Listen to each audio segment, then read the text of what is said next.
ओम शांति। क्या आपको भी ऐसा लगने लगा ना कि भगवान आपकी सुनता नहीं है?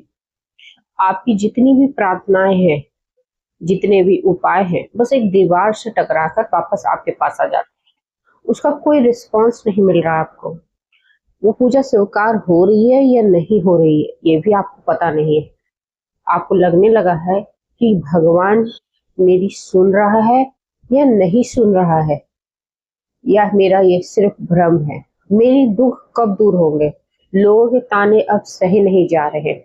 मेरी शादी होगी भी या नहीं होगी? और ऐसे तमाम सवाल जब आपके काम रुक जाते हैं तब आपके मन में आता है। क्या आप भी इसी दर्द से गुजर रहे हो? तो ये वीडियो आपके लिए खास है।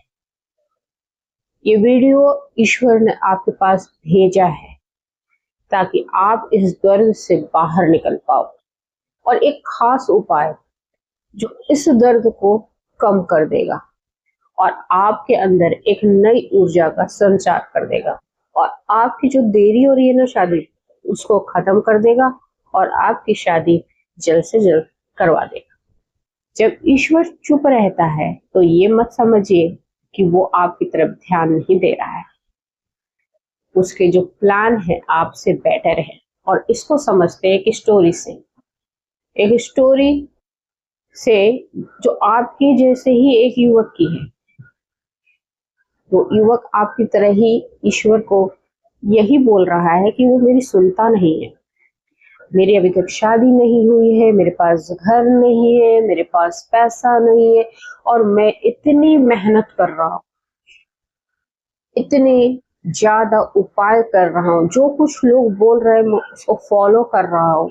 मैं सुबह उठ रहा हूँ, मैं ब्रह्म मुहूर्त उठ रहा हूँ, मैं सारे अफर्मेशन भेज रहा हूँ, मैनिफेस्ट कर रहा हूँ, फिर भी कुछ नहीं हो रहा। और ऐसी शिकायतों के साथ वो महात्मा बुद्ध से मिलने की प्लानिंग करता है। क्यों करता है? क्योंकि महात्मा बुद्ध, उससे पता चलता है कि महात्मा बुद्ध ईश्वर से कनेक्ट हो चुके हैं। वो जो बोलते हैं वो सत्य होता है। और महात्मा बुद्ध ने अगर बोल दिया कि तुम्हारे कार्य इस दिन होंगे, तुम्हारी शादी इस दिन होगी, तुम्हें इस दिन घर मिलेगा, इस दिन पैसा मिलेगा, तो वो मिल जाएगा। और इसी सोच के साथ वो महात्मा बुद्ध से मिलने के लिए ऊंची पहाड़ी पे जाने की सोचता है। पर जिस घर में वो किराए पे रहता है, उस मालकिन की लड़की बोल नहीं पाती है। जब मालकिन को पता चलता है कि वो युवक महात्मा बुद्ध से मिलने के लिए जा रहा है, तो वो मालकिन कहती है कि बेटा तुम जा रहे हो तो मेरे एक सवाल का जवाब भी ले आना प्लीज। वो कहता है कि ठीक है, मैं जा तो रहा हूँ, आपका सवाल पूछ लूंगा। वो लड़की, मेरी लड़की कब बोलेगी महात्मा बुद्ध से पूछ लेना, मैं भी प्रार्थना करके थक चुकी हूँ। कहता है ठीक है, बाहर निकलता है। कुछ दूर के बाद एक उसको मैजिशियन, बूढ़ा मैजिशियन दिखाई देता है। वो भी भगवान को कोस रहा था। वो कह रहा था कि भगवान मेरे को उठा लो, मेरे को मुक्ति चाहिए, मुझे इस जीवन में नहीं रहना है। मैंने बहुत मैजिशियन किए, मैजिक किया, मैंने बहुत पैसा कमाया, पर अब मुझे ये सब नहीं चाहिए, मेरे को मुक्ति दे दो। उसके पास एक जादू की छड़ी होती है। युवक देखता है, उससे युवक को रोकता कि तुम जा कहाँ रहे हो? बोलता मैं महात्मा बुद्ध से मिलने जा रहा। तो मेरे इसी सवाल का जवाब ढूंढाना, तुम महात्मा बुद्ध से इस सवाल का जवाब ले आना कि मुझे मुक्ति कब मिलेगी। युवक सोचता है कि एक और सवाल सही। कुछ देर के बाद जब वो नदी के पास बैठा होता है, भोजन कर रहा होता है, पहाड़ी पे जाते थक जाता है, तब वो देखता है कि बीमार सा कछुआ, बहुत बूढ़ा, उसकी जो जो कवच है वो बहुत बड़ी है। और कछुआ कहता है इससे, इस युवक से, कि मैं बहुत बूढ़ा हो गया हूँ, फिर भी मैं मुक्ति नहीं पा रहा हूँ। तुम भगवान बुद्ध के पास जा रहे हो, तुम मेरे इस सवाल का जवाब दिया। वो, उसको दया आ जाती है उस कछुए पे, और कैसा सोचता है कि हाँ, मैं भगवान बुद्ध से आपसे सवाल का जवाब जरूर लेके आऊंगा। भगवान बुद्ध के पास पहुंचता उन 3 सवालों और साथ साथ अपने सवाल के साथ, 4 सवाल के साथ।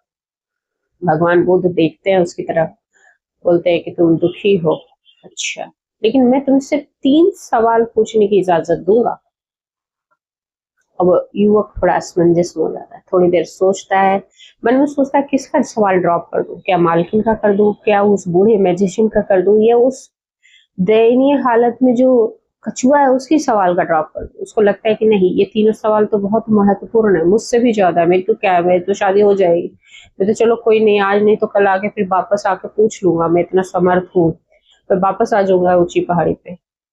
वो अपना सवाल नहीं करता है और वो तीनों का सवालों का जवाब लेकर वापस गाँव आ जाता है। उसको मिलता है वो बूढ़ा कछुआ। वो कहता है, भगवान बुद्ध ने कहा है कि जैसे ही तुम अपने बोझ को हल्का कर दोगे तुम्हें मुक्ति मिल जाएगी। कछुआ सोचता है कि अरे ये तो उसका पीठ का ही बोझ है, कवच ही है। वो अपना कवच गिराता है और उससे ढेरों सारे मोती निकलते हैं, बहुत कीमती मोती। कछुआ कहता है तुम ये मोती ले लो, अब मुझे मुक्ति मिल गई, तुम्हें बहुत बहुत धन्यवाद। और वो मुक्ति मिल जाती है इसको, ये मोती बटोर लेता है, मैजिशियन के पास पहुंचता है, उनका आपके सवाल का जवाब मिला है कि जैसे ही आप अपने मोह को त्याग दोगे वैसे ही आपको मुक्ति मिल जाएगी। मैजिशियन सोचता है मोह तो बस ये छड़ी है, और वो छड़ी त्याग देता है, वो इस युवक को दे देता है, ये छड़ी लो, जादुई छड़ी, मैंने तो बहुत जादू कर लिया, बहुत पैसा कमा लिया, और वैसे ही उसकी मुक्ति मिल जाती है। अब जो तीसरा था वो मालकिन, वो कहती है कि क्या तुम मेरी बेटी के लिए कुछ उपाय लाए हो? बुद्ध ने क्या कहा?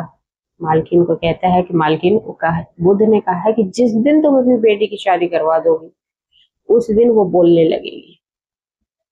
मालकिन कहती है कि सच को आज क्या, मेरे सामने इतना अच्छा युवक है जो दूसरों की मदद करता है, मैं इसी से अपनी बेटी की शादी करवा देता, क्या तुम तैयार हो? वो सोचता हाँ, मैं मदद करने के लिए तो हमेशा तैयार हो, कोई बात नहीं, अगर ये नहीं बोल पाई तो। लेकिन भगवान बुद्ध पे तो यकीन है उसको, वो शादी के लिए मान जाता है। और जैसे ही उसकी शादी होती है वो लड़की बोलने लगती है। मालकिन खुश हो जाती है और अपना घर उस युवक के नाम कर देती है। आज युवक के पास शादी भी है, घर भी है, पावर भी है, मैजिक छड़ी, और साथ साथ वो मोती है जो पैसा है उसके पास। उसको तो बिना मांगे सब कुछ मिल गया, उसको दोबारा महाबुद्ध के पास तो जाने का उसको मौका ही नहीं मिला। कैसे हुआ ये सर? कैसी इतनी बड़ा जादू? और यही काम हमारे साथ भी होता है। हमें लगता है कि ईश्वर मेरी सुन नहीं रहा है, पर ईश्वर ने तो आपकी एक अलग कहानी लिख रखी है। जिस समय हम कहते हैं कि ईश्वर मेरी सुन नहीं रहा है, वही आप एक कदम अपनी मंजिल से दूर होते हैं, आप वहीं पे जीत चुके हुए होते हैं। लेकिन आप हार कर अगर आप वहीं बैठ जाओगे तो उस जीत को आप नहीं चखोगे जो आपको पाना है। उस जीत के आप करीब हो, इसीलिए यूनिवर्स ने ये वीडियो आपके लिए भेजा है, ताकि आपके अंदर एक ऊर्जा है। और साथ साथ आज का एक उपाय भी है जो बोनस है। आप मंगलवार के दिन हनुमान चालीसा, छोटा सा है लेकिन बहुत शक्तिशाली है, हर मंगलवार 7 बार आप हनुमान चालीसा का पाठ करें। आपके अंदर एक शक्ति आएगी, आपके हर सवाल का जवाब मिलेगा, लोगों के ताने आपको मीठे स्वर लगेंगे और आपके अंदर एक ऊर्जा भरती जाएगी। आपके काम सही से होने लगेंगे, आपकी शादी सही से होने लगेगी। अगर आपको कोई और दूसरी परेशानी है तो वो भी खत्म हो जाएगी। अगर आपको कोई बीमारी है तो आप वो भी स्वस्थ हो जाओगे। तो इस उपाय को जरूर करना, क्योंकि ईश्वर ने आपके लिए भेजा है। और मंगलवार से शुरू करके आप हर दिन का ये अगर हैबिट बना लोगे तो आपकी पूरी जिंदगी सुधर जाएगी। नहीं तो आप 5 मंगलवार जरूर करिए। उपाय कोई भी कर सकता है, माँ अपने बच्चों के लिए भी कर सकती है, लड़का लड़की जो भी ये वीडियो देख रहे हैं वो स्वयं भी कर सकते हैं। और इस वीडियो से आप मोटिवेट होइए और जरूर कमेंट में जय हनुमान लिखना मत भूलिए, क्योंकि एक ऐसी एनर्जी है जिसका नाम लेती ही आपके अंदर एक शक्ति आती है। उस शक्ति को कभी खोना नहीं और कभी हारना नहीं। अगर आपको ये वीडियो पसंद आए तो लाइक कर देना, सब्सक्राइब कर देना, और थैंक यू यूनिवर्स। जय हिंद, जय भारत।